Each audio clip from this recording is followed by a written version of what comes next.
One day, a woman walked into a cozy little bookstore. As she browsed the shelves, a cheerful salesperson approached her and said, "Ma'am, you should definitely buy this book. It's called 500 Reasons Why Men Come Home Late." The woman laughed and asked, "Why would I ever need that book?" With a calm smile, the salesperson replied, "Because your husband already bought a copy." That single sentence changed everything. What was just a random book suddenly became irresistible. Curiosity sparked in her mind. Why would he buy it? What's inside? In that moment, the purchase felt less like buying a book and more like uncovering a secret. This is the power of reverse thinking. The salesperson didn't highlight the book's features, nor did he try to pressure the woman with a sales pitch. Instead, he tapped into something far stronger: her emotions, her curiosity, and her need to feel in control.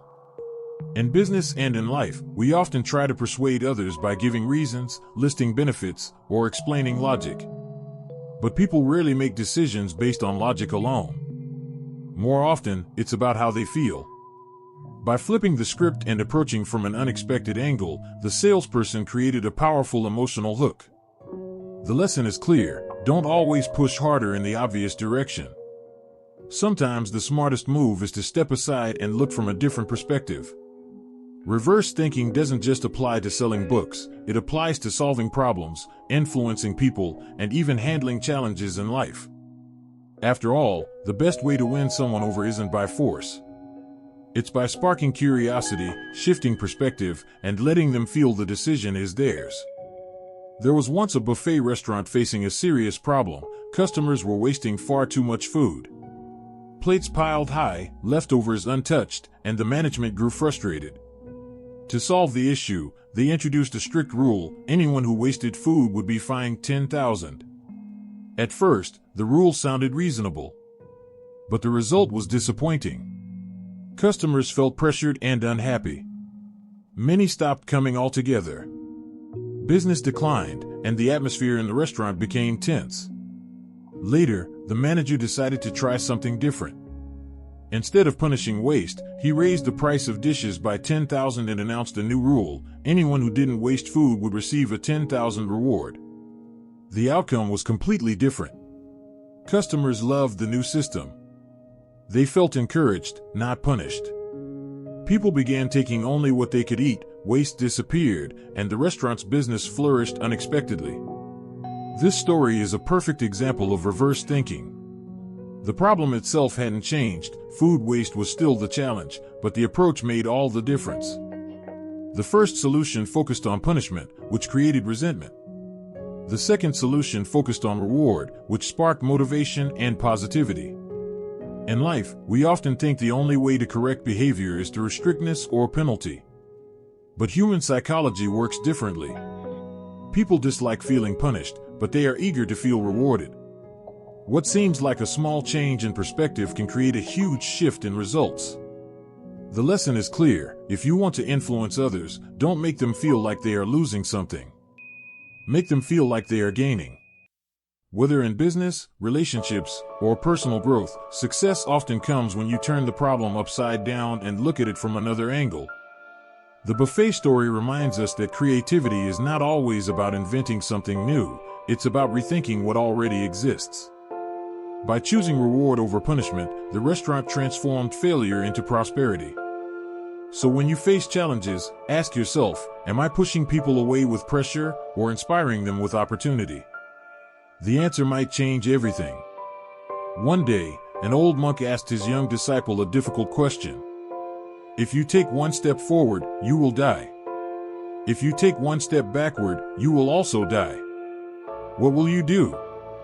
Without hesitation, the young monk replied, "Then I will step to the side." The old monk smiled. This simple exchange carries a profound truth. Life often presents us with situations where both choices seem impossible: move forward and you suffer, move backward and you lose. Most people, when faced with such dilemmas, feel trapped. They believe there are only two options, both leading to failure. But the young monk's answer shows the power of reverse thinking.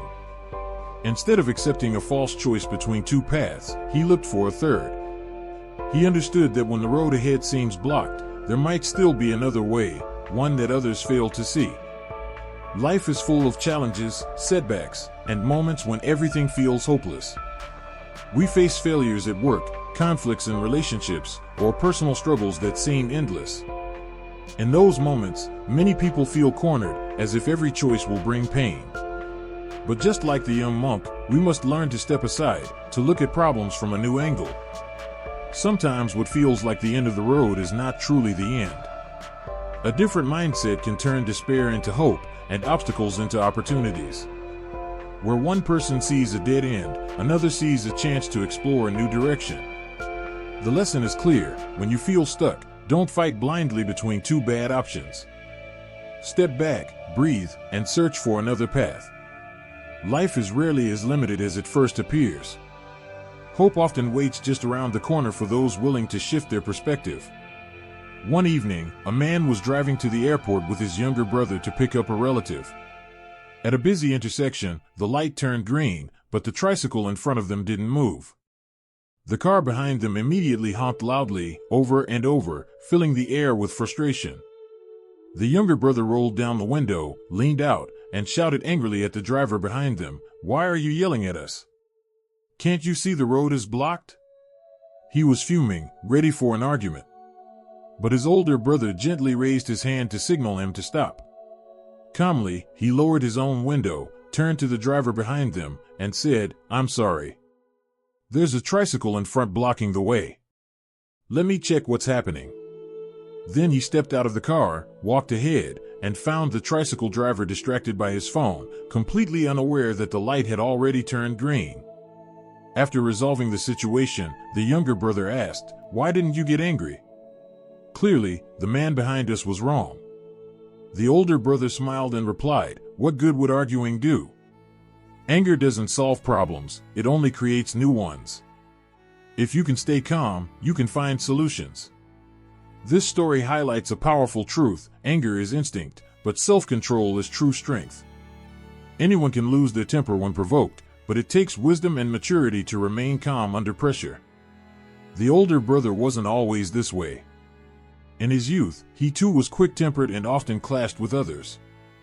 But through years of experience and growth, he learned that success isn't just about skill, it's also about emotional control. The lesson is simple yet profound: losing your temper may give you a moment of release, but keeping your composure gives you long-term peace. In the end, strength is not measured by how loudly we shout, but by how calmly we handle life's challenges. In life, very few people are born with a gentle temper. Most of us experience moments of irritation, impatience, or even rage. But the real difference lies in whether we can control those emotions, or let them control us. There was once a young delivery boy who rushed to bring food to a customer. In his hurry, he missed the elevator. Frustrated, he began kicking the elevator door repeatedly to release his anger. Unfortunately, the hotel called the police, and the boy was fined nearly half a month's wages for damaging public property. One careless outburst, and he paid dearly for it. This story reveals a truth many of us overlook: anger often costs more than we realize. What feels like a quick release can easily turn into regret. One kick, one harsh word, one moment of temper, these can destroy opportunities, relationships, and peace of mind. The wise understand that while anger is instinctive, patience and self-control are true strengths.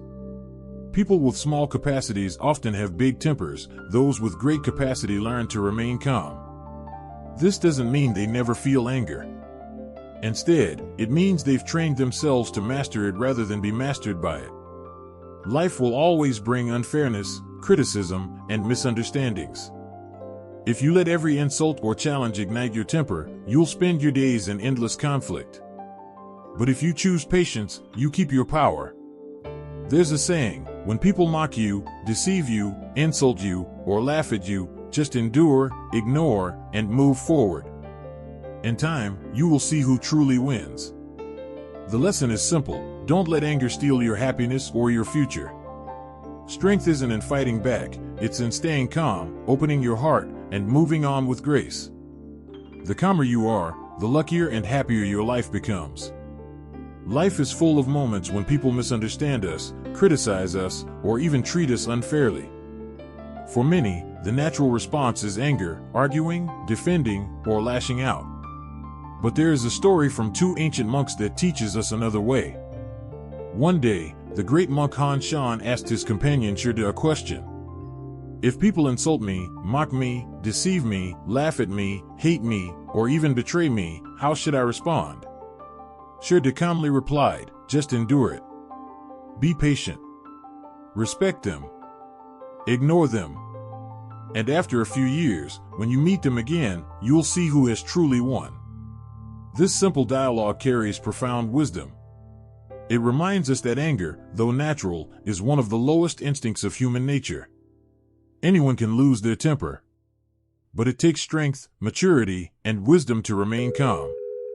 The truth is, no matter how capable or kind you are, the world will never fully go your way. If you are excellent, some will envy you. If you are weak, some will look down on you. People will always have opinions, and not all of them will be kind. If you allow every criticism or insult to provoke your anger, you'll spend your life in endless battles. The wise know that success isn't just about achievements, it's about attitude. A person with a good temper can transform ordinary days into joyful ones. They can handle difficulties with peace instead of chaos.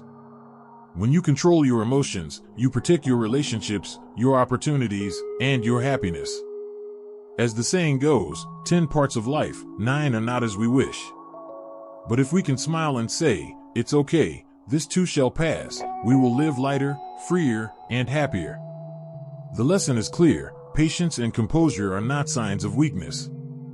They are signs of true strength. The ability to stay calm, forgive, and move forward is what separates those who merely survive from those who truly thrive. So, when life challenges you, remember the wisdom of the monks. Do not waste energy on anger. Endure, let go, and keep walking. Peace will always follow patience. Life is never a straight path. Challenges, failures, and frustrations are inevitable. But the way we respond to them determines who we become. The stories remind us of two powerful lessons: reverse thinking and emotional control. Reverse thinking means looking at problems from a different angle, finding solutions where others see only dead ends. It turns obstacles into opportunities and losses into gains. Emotional control means mastering our tempers, choosing patience over anger, and calmness over chaos. It protects our happiness, relationships, and long-term success. Together, these two qualities shape our destiny. With reverse thinking, we can find creative solutions. With emotional balance, we can walk through life with peace and wisdom. So when life feels overwhelming, remember, perspective can change everything, and patience can keep you strong. Practice both, and you will find success, happiness, and luck always by your side.